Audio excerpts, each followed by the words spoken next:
So have you guys had a closing to go through yet? No, sir. No. Okay. Do you have one coming up? Okay. No. Okay. All right. Listing. Not soon. Okay. But you have a listing. Okay. Yeah. So one of the most stressful things in the world is, first thing is to take the listing. And then, okay, please, I hope this works out okay. And then also you get under contract, you're really happy. And then the next step is like, oh crap, what do I do? Well, this is not about, this whole class is not about contract to close. That's a whole separate issue. Yeah. And you definitely should go to those. The idea behind this one is to say, we have been running into so many delayed closings lately, and it's gotten frustrating. And I've even learned a few, even being 6 years in the business, learned a few things the last several months of when things start to fall apart. Not so much the deals failing, but and it could be partly that. But it just, lenders these days, it seems like they're waiting to the last minute to approve closings. There's other issues, mail outs. We had the winter storm in like 3 weeks ago. They shut down the country. Well, guess what? That delayed closings. Okay, well, what happens? That's for how to not panic. Or what this is for is how to not panic, how to prepare up front, maybe a little bit to keep things from failing. But if they do start getting delayed, not so much failed, they get delayed, what's the process? How do you deal with it? And how do you make everyone comfortable and understand, this will still work. It's not going to close today, but I think we can close in 2 days or 3 days. And what's the remedies? Okay. Because trust me, there's nothing more frustrating than sitting there about to close on a big deal. You're counting on your $7,000 or $10,000 closing commission, and all of a sudden it's not happening. Right. But we think it can happen in a couple of days. We're not sure. Let's figure out how to get this done. And it'll put you into stress mode. That's just the way.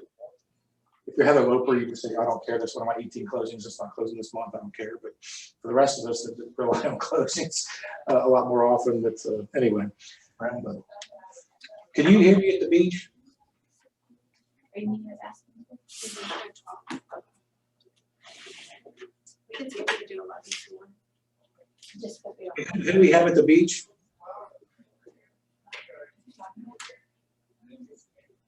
Huh.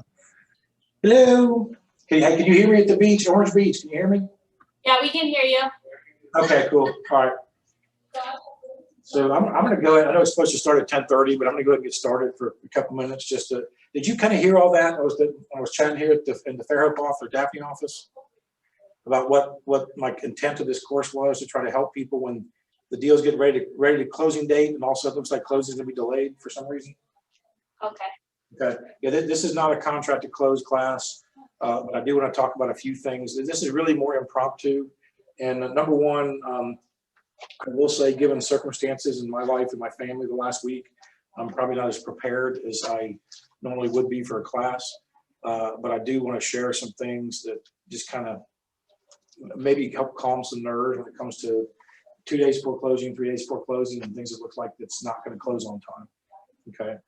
So I'll reiterate real quickly. In the last several months with COVID, lenders are short-staffed, or they say they are. With the ice storm we had 3 weeks ago, it shut down mail delivery.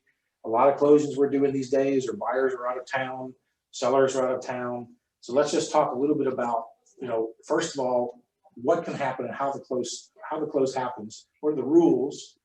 And when things start going wrong, how do we fix those and make sure that everyone's comfortable in what can be done? Okay. And this is not rocket science. And some of you guys may go, yeah, I've already dealt with this. Great. But this is just one of those things that, just to give you a little bit of insight, especially if you haven't done many closings, what to expect and how to help the title companies, the other agents, the buyers, sellers, and everybody understand the process and what we can do to keep it on track to close if it's not going to close on time. Okay. Or the other side of the coin is it's a mail out. What can we do? Well, we haven't gotten the numbers yet. It's a day before closing. Oh, how are we going to mail this out? Well, there's other ways to fix that too. It's called email. But okay. So first and foremost, when you have a closing, it's under contract and you have a close date. Obviously, first and foremost, you want to set your buyers or sellers, your clients' expectations that yes, this is the close date. But I think right now, given all the circumstances with COVID, I am seeing more closings delayed now than I ever have seen. Or it's up until the last minute. We don't get the numbers, the closing numbers. It used to be years ago, you wouldn't see the closing statement until the day of closing. And then it got to the point where we were seeing it with TRID and all that stuff. We were starting to see closing numbers a good day to 2 days before closing. And now it's kind of gone back to the day before or the day of closing. It seems like in way too many cases. I will give a plug kudos to Keller Mortgage. It's the only mortgage I've seen lately that they've been ready a week before closing. Every other lender I'm working with right now, it's in Quicken. The Quicken's been pretty good. I'll give them the credit. But all these other lenders I'm working on, I'm waiting on closing numbers and the closing package to get to the title company the day before closing. And it's getting really frustrating. So let's just first and foremost, let's start with, I can shut the door back there. We need to, when you have a closing, what's that? No, that's right. When you have a closing set on a date, there's one thing in that contract that says, if there's issues with the lender, the loan, the title company, stuff like that, there's a built-in 5-day extension. So the first thing I would do with your clients is say, this is the closing date, but understand, set them up front. So when it comes time to a delay, they're not freaking out. Set them up front. Look, this is the closing date. We're gonna do everything we can to get to that closing date. But there may be things that happen that, potentially we might get a request, everything's early, you might get a request to close early. But you also might get a, hey guys, we're not gonna close on this date. It might close the next day or the next day because there's other issues. It's probably a good idea to set that mindset early. So when the issue happens, it's not people getting mad. There's nothing worse than somebody getting mad about, hey, why are you not closing today? Set them up front that it could be extended because of COVID's causing lack of ability for title companies and lenders. This is not the title companies, the lenders, to get their numbers in on time. Mail delays with winter storms or hurricanes. There's a whole bunch of stuff we saw in the last 6 months that's causing these delays in closings. Yes. Can you change that on the form to 10 days or to give it a window? Window. I wouldn't touch it. Don't touch it. Just know that it's got a built-in 5-day. That 5-day really was intended if the loan failed, that the buyer has a chance to go to another lender in writing. I will do this another 5 days. It's really a way to give, or if there's a title defect that needs to be cleared. It's a way to give an automatic extension that both buyers and sellers agree to up front. You still have to do an addendum to extend the closing date and all that kind of thing. But to me, I would not guarantee up front. We can write a closing date. Typically, I write on or before this date. But if that date, I would not ever tell my clients that it's set in stone, we're closing on this date, come hell or high water. And if it doesn't close, you're going to get your earnest money back. Because first of all, that's not true. We all know that loans, contracts are built loan contingent. And if that loan fails on the day of closing, I had a deal after the Sally, the loan failed. We were supposed to close at 10 in the morning. The loan failed at 8 o'clock that morning. That is not an earnest money issue technically. I'm not an attorney, so I can't advise one way or another, but I will say this is going to cause a lot of frustrations. So if you preset, first thing I'll tell you, preset in minds that closing dates can move based on issues. We will work everything we can do within our power. We're not the lender. We're not the title company. We can direct and make sure data.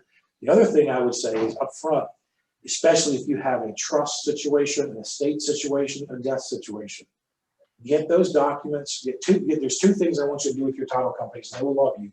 One, make sure you get all the contact information to the title company when you first write the contract. You want emails and phone numbers of all parties involved. If there's an estate situation, you want a death certificate, you want the will, all that information. That title company, the earlier they have that, the easier this closing is going to go.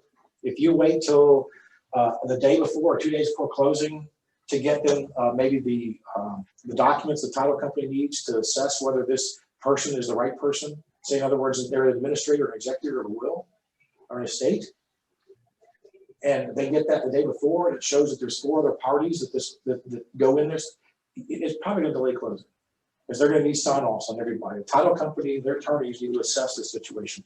Get them all that up front to help delays not happen in the first place. Get them all the communication you can, all the documents you can. The second thing is make sure that as you go through the process, make sure everything's done. Have yourself a checklist and make sure all those things are done and move forward. So you're not just waiting. This is not the title company's job to handle everything. It's our job to make sure everything's in with them. That will help alleviate some closings. But now, what happens if we get down to it's about 3 days before closing? There's a certain thing. I don't know if you guys have heard of closing disclosure. It's required by law now. TRIB has required that the buyers sign a closing disclosure from the lender 3 business days prior to closing. And what that means is the lender has to send the buyer an actual closing disclosure, what the closing numbers are going to be, and they're not supposed to change from that. If they do change, they got to reset that 3-day clock. We send a new one and reset that 3-day clock. If it's in the buyer's favor or lower, they don't. If it's increasing costs, they do. But so 3 days prior to closing, 3 business days, and they count. Sometimes they count Saturdays. According to TRIB, they count as closing days. Some lenders don't because they're not open on Saturdays. So it depends what a business day is for that lender. I would typically say, to be on the safe side, just make sure the lender has cleared it 3 days before. Make sure the buyer's agent, hey, have you got the closing disclosure? If you're the buyer's agent, make sure 3 business days prior to closing that your buyer has received the closing disclosure. They won't always tell you. Your buyers won't tell you. The lender's not going to send it to you. Make sure that's on your checklist. The buyer receives closing disclosure and signs it and returns it to the lender. The lender just sending it to the buyer doesn't qualify. The buyer has to sign it and send it back. That's one thing that can delay closing. Make sure that's done. Stop it from happening. So now let's get to the point where we're all ready to close. Everyone's fat and happy. The lender seems good, and all of a sudden something happens. Maybe there's a title defect, or maybe there is a document, or maybe the lender's not ready. Maybe the lender's, I can't get this. We're supposed to close today on Thursday, and we're not given clear to close. It's not going to happen. And they say, we can't close on Thursday. That's when everyone goes, oh gosh, what happens? Well, it's not that big of a deal if you've preset everybody in the mindset. We've got to look, this is our target date. It may move a day or two based on everything, especially with what's going on now with COVID and lenders and everything else. So when that happens, when the typical process of closing, if you understand these things, it'll help understand how to handle delays. So typically usually a seller can sign early as long as all the documents are in. And I say that in a big caveat. Probably 75, 80, 90% of the time, lenders have something they want to see the seller sign. And if they have not sent their closing package in yet, if they haven't sent those documents in yet, a seller can't sign. So the seller can't sign anything until the documents are ready. So if by chance they're ready early, if your seller's out of town, you can mail those things out early, whatever, email them, that's fine. But it's all going to depend on when the documents are ready and the title company says, yes, I have the closing package ready for your seller. Your seller can sign early. Your seller can sign before closing date or on closing date. But one thing has to happen is your buyer has to sign. Your seller cannot sign after closing date. Your buyer needs to sign at the same time or after the seller does.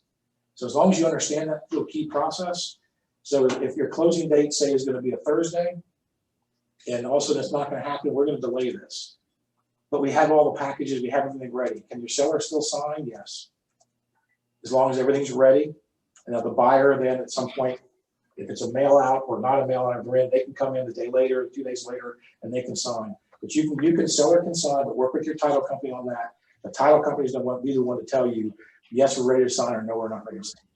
Because we can ask to sign early all day long, but if they don't have the title company documents prepared and everything ready, including the lender forms, there's nothing you can do about it. So say it comes down to you're ready to close, it doesn't happen, and you're a mail out. If it's in person, it's easy. Hey, we're not going to sign on Thursday. Everything's going to be ready Friday. We'll let you know coming on Friday. Everyone comes in, signs on Friday. Everyone's happy. But what if it's a mail out? So 2 ways to handle that is you delay closing enough to count for mail out. Or the other thing is a lot of times it's the easiest thing to do is have the title company email. If it's the seller side, you have the seller, they can email all the documents to the seller and they can print them out, then take them to a notary and have them signed. Okay. Now remember, some people don't have printers or access to printers at their house. That may or may not be an option, but that is an option to try. Maybe it's a referral from another agent and they're selling their house in somewhere, say Wisconsin, and call the agent referral agent and say, hey, look, I need help. The closing's being delayed. We don't have time to mail them to close on these people. That agent's going to want to do what they can to help you, help them, because these are their clients too. They're also getting a referral fee.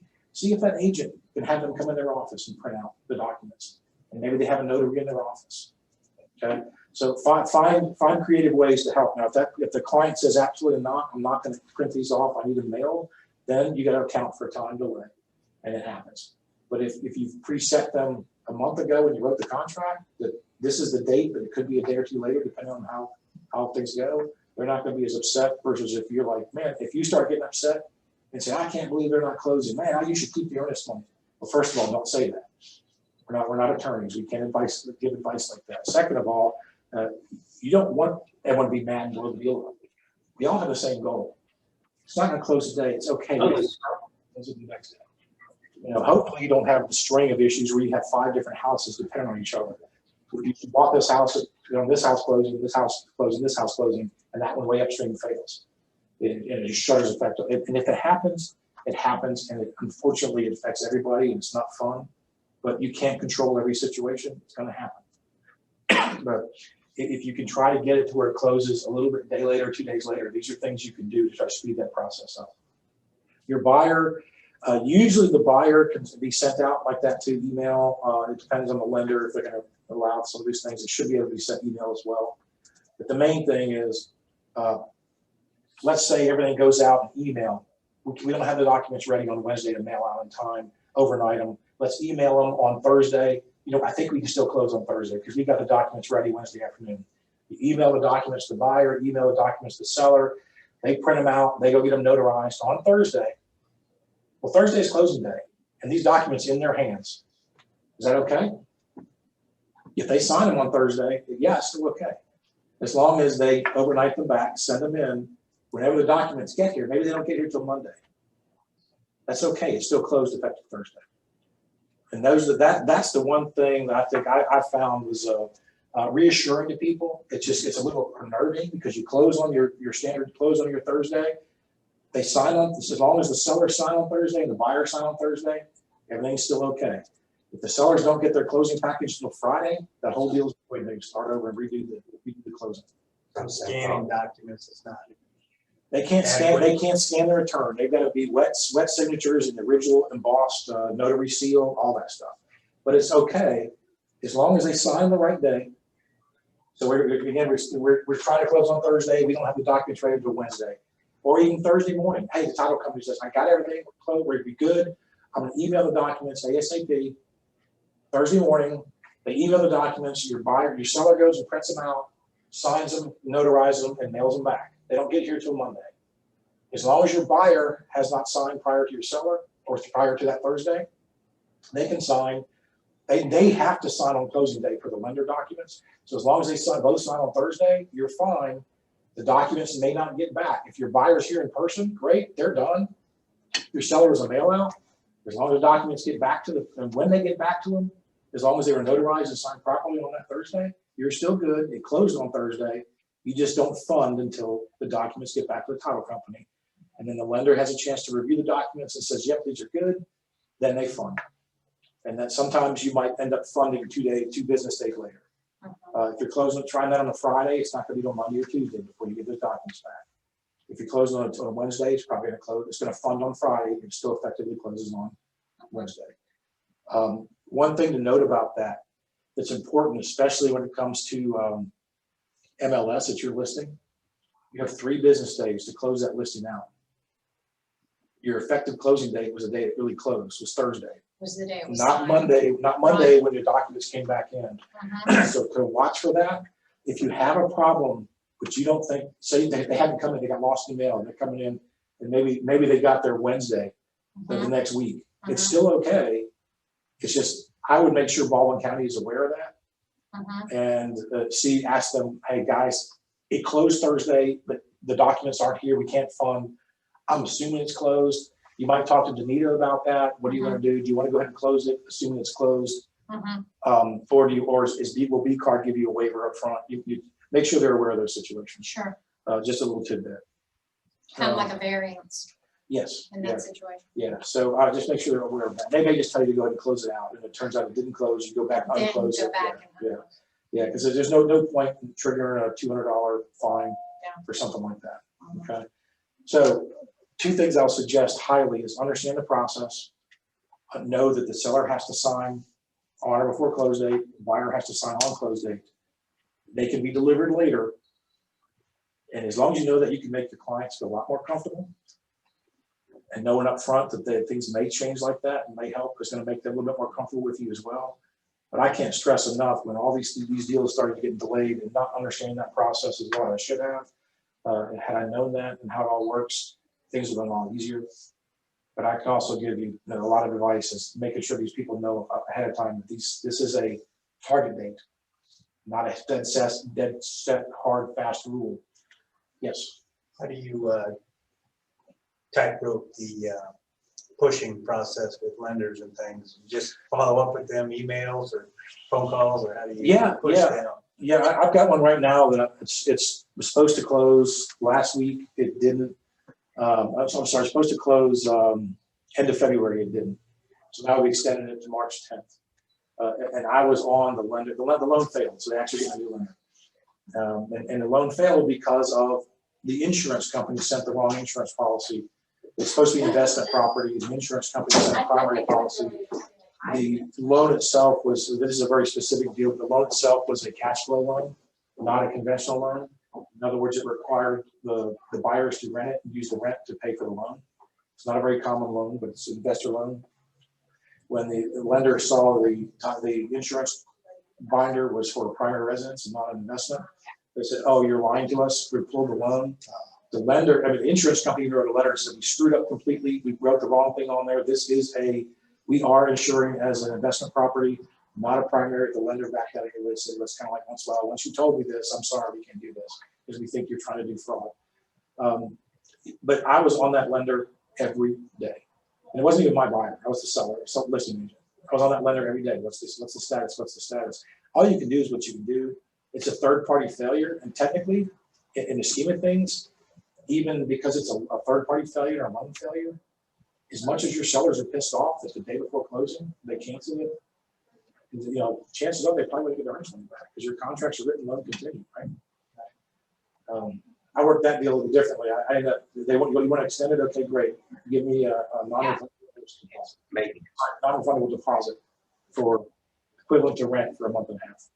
If you think you're going to get this deal done. So, and the buyer did. I was surprised it did. So my seller got, instead of getting nothing, they got $2,500 of non-refundable deposit. So if it fails this time, at least they got $2,500. But that's a situation you try to work with and think about from a standpoint. So you have the seller, and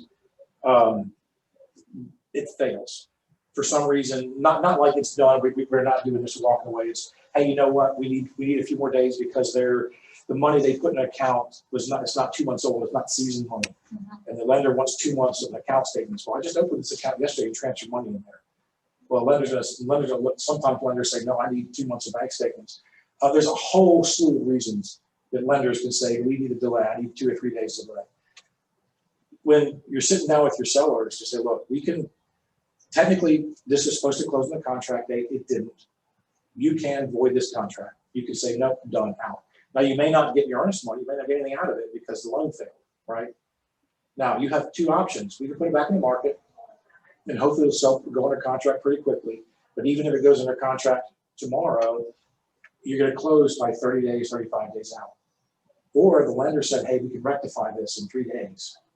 What would you rather do? Close in 3 days with bird in hand, or put it back in the market? Maybe it sells, maybe it doesn't. I know it's a seller's market, but you just don't know. You're going to get a better deal, not a better deal. Take the bird in hand. Now, you can't tell them what to do, but you can try to help soften that and help them understand. Because sometimes, people are different. I've known people that get mad just because it didn't work out right, and they cry. Oh, you screwed me. This didn't work. I'm not dealing with them anymore. They failed. Well, they're cutting their own nose off to spite your face. Because at the end of the day, would you rather close 2 days from now than 35 days or 40 days, maybe 60 days or 70 days? And think about your taxes you're going to be paying more on, your utilities, your insurance. guys, so you're trying to help overcome those things. So closing delays are becoming, I hate to say this, way more common now than what I saw 2 years ago. And whether it's COVID, whether it's, I don't know what's going on. You're also going to have to overcome, sometimes other agents don't just do much. I hate to say this, and not every agent is as thorough and on top of the game as every other agent. You have your ducks in a row, you have your timelines, you have your check boxes and your checklist, and everything's ready, you're good. But if you're one of those people that gets an agent on the other side, that they send you the contract, they're good, and you never hear from them again, now you got to do double work, and you need to start prompting them. And if they get irritated, they get irritated. You know what? I don't work for that agent. I work for my clients. And and there's some, I can guarantee you there's some people that hate me because I bug them all the time if they're not getting their stuff. That's just part of it. Another thing on closings, I'll get to this in a second just as an advice, but does anyone have any questions or any unique situations or issues that they've come across the last few months? Have questions on, or go ahead. I just have a question. If your seller can't find a place to go, Okay. can he ask the buyer, can I pay you rent? Absolutely. Till I can find a place. Yeah. Well, so the question is, if there's a delay in closing and the seller doesn't have a place to go, which normally the seller should have a place to go because he's about to close. So I'm not sure or maybe the buyer, for instance, maybe the buyer says, hey, more likely case is I was supposed to close on this and move. I don't have anywhere to go other than rent a hotel or something like that. Can I move it early? That can be done where maybe you have to extend the closing for a week or 10 days to get something resolved. But then you want to let the buyer move in. Now, that's something the seller can allow. I would talk to your broker on that one very seriously because you're opening up liability.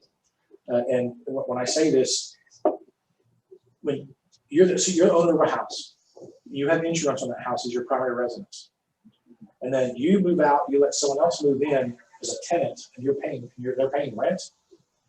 Guess what? Your insurance policy does not cover. Your insurance policy is potentially for primary residence only. The house burns down, and that insurance company finds out that you were renting it to somebody. Could there potentially be a case where they say we're not covering this? It's not what the policy's for.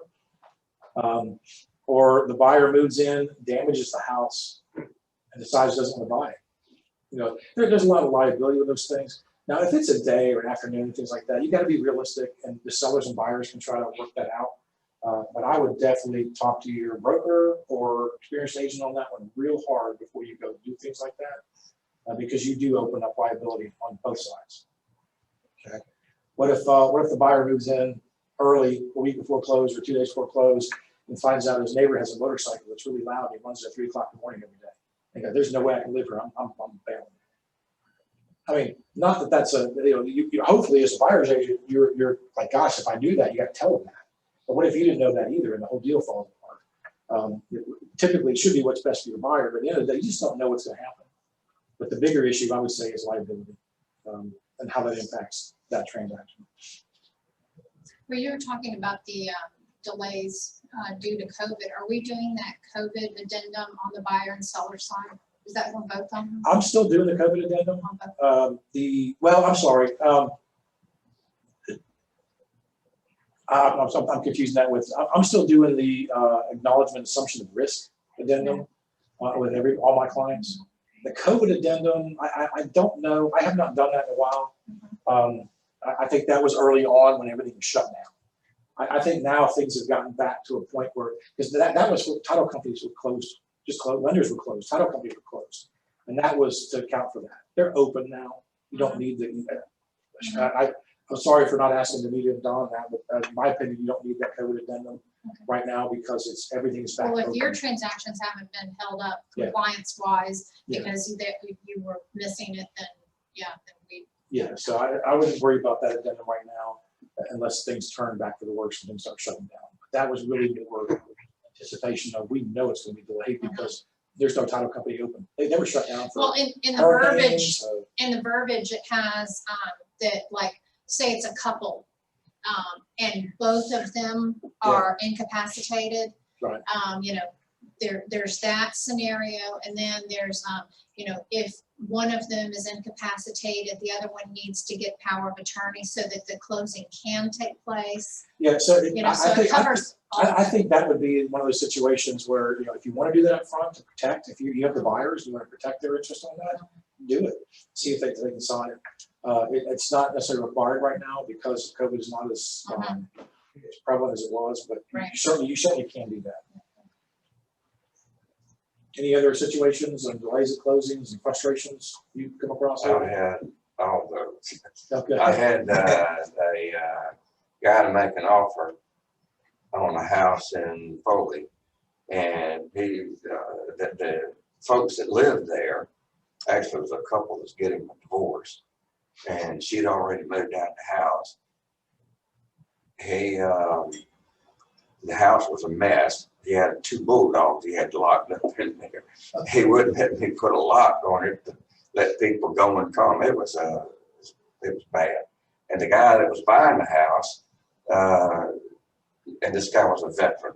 It was VA loan, and he swore that he could get a loan approved for the VA where he could take over the loan, because these guys were getting off wasn't making payments like they should. Right.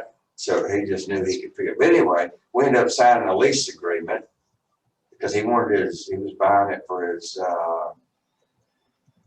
daughter and her husband and children. Which is technically not a VA loan because it's primary residence only, but okay. Well, anyway, so they moved in, and the time ran out.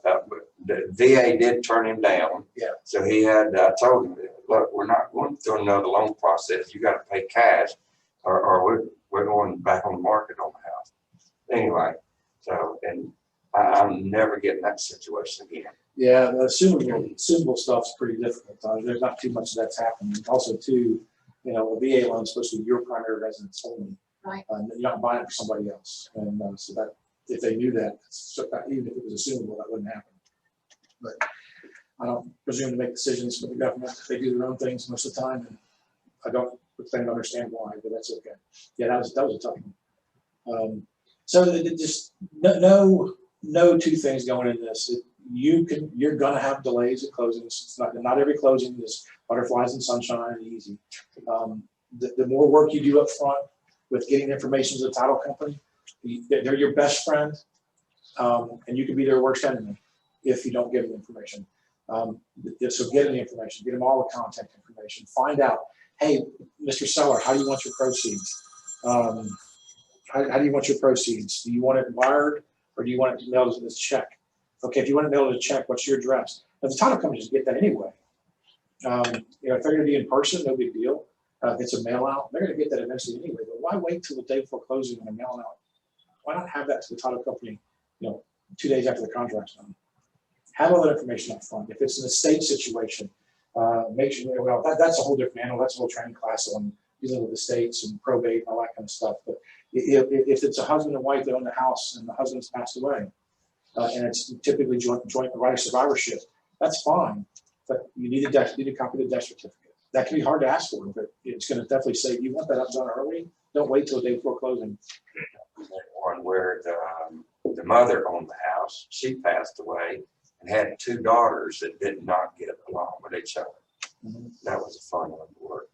Yeah, family situations, trust me, I'm going through right now. Family situations are always interesting. But yeah, so get the information in early, be prepared, and if you know the process in closing, seller sells on or before closing date, buyer sells on closing date, and you can still make that closing date as long as the paperwork gets there later. It's still okay too, as long as it's done. Email can be a lifesaver for the closing documents, as long as your party can print them out and then take them and sign them in front of a notary. If that happens, that can save 2 days of mailing.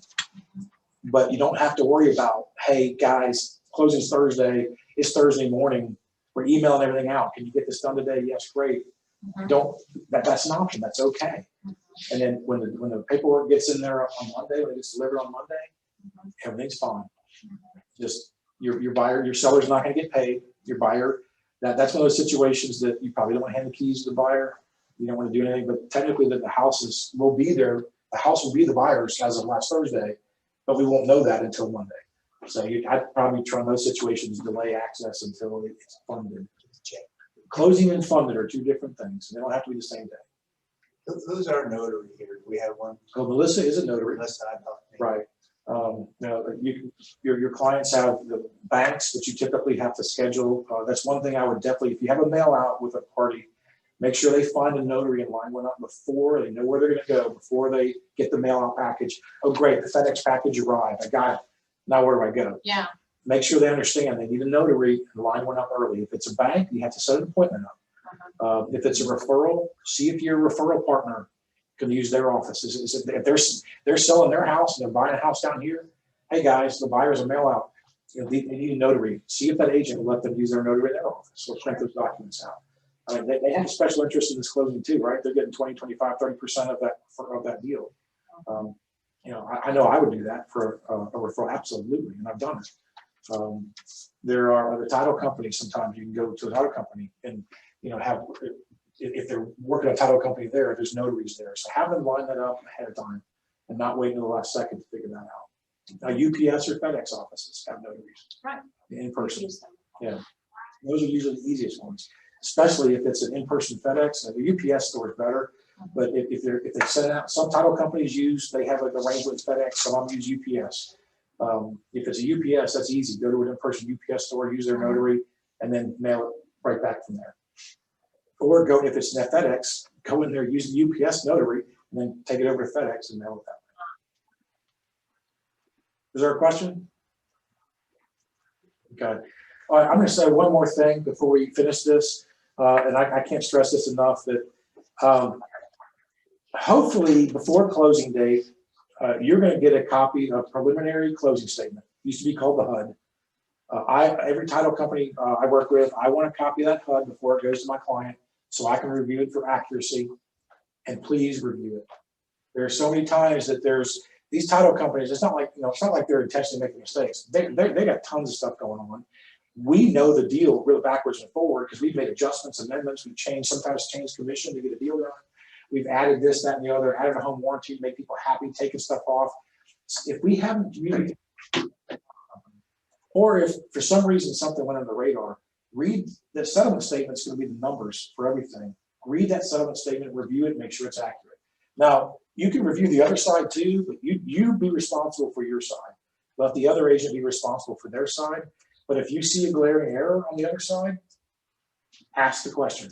Hey, this is not my side, but this looks wrong. Because I'd rather it fix today and we close, everything's fine, then we get to closing day, and because you knew there was an error, but you didn't say anything on the other side, and nope, they got to redo those closing documents, and now your buyers are sitting there closing the title company for 3 hours waiting on getting this stuff fixed. So yeah, if you see a problem, see something, say something. Oh God, I hate that. But beyond that, make sure you review, and also to make sure you look at it and watch that earnest money check and know what it's supposed to be. So say you have a $300,000 contract price, and you have the buyer side, and say your commission's 2.4%, which seems to be standard a lot these days, unfortunately. So 2.4%, what is that? I think that's $7,200, right? So your commission check should be $7,200, right? Is that right? And that is, I think that's the right math. In Okay. theory, yeah. Well, no. Well, your commission check, yes, but the check you get handed for your title company, it's going to be this less earnest money. So just remember to watch for that. So if your earnest money is $1,000, make sure your check says $6,200. Okay. Before you walk away from that title company, make sure that check is right. But you also look at the settlement statement, make sure it's right there. So there's nothing worse than having the wrong commission on a settlement statement. If you have the seller, and say for instance, your commission was 5.5%, and somehow the title company just assumed 6% or something, I don't know. And all of a sudden they're getting charged 6%, and it goes through and no one pays attention. And about 3 days later, your seller calls up saying, hey, I thought you only charged me 5.5%. Why did you took 6%? Boy, that's a mess. Well, that's a mess. And if you've already paid that money to the other the other side, that brokerage and stuff, yeah, it's a mess. So review everything. Now, here's a stupid question. Who do they make the earnest money check out to? No, that's not a stupid question. That's a very important legal Yeah. question. That's the- All right, so when you have the buyer and they're writing an earnest money check, they write it out to Keller Williams, Alabama Gulf Coast. If they write it, in our case, if they write it out to just Keller Williams, that's okay. If they write it out to Keller Williams AGC, that's okay. It's going to get deposited just fine. And if they write it out to Keller Williams, Alabama Gulf Coast, that's great. But Keller Williams is long, but does not get written out to John Kimbrough. If your buyer hands you a check with earnest money written out to your name, you tear Get it up. another one. Tear it up, hand it back to him, say, hey, this is not me.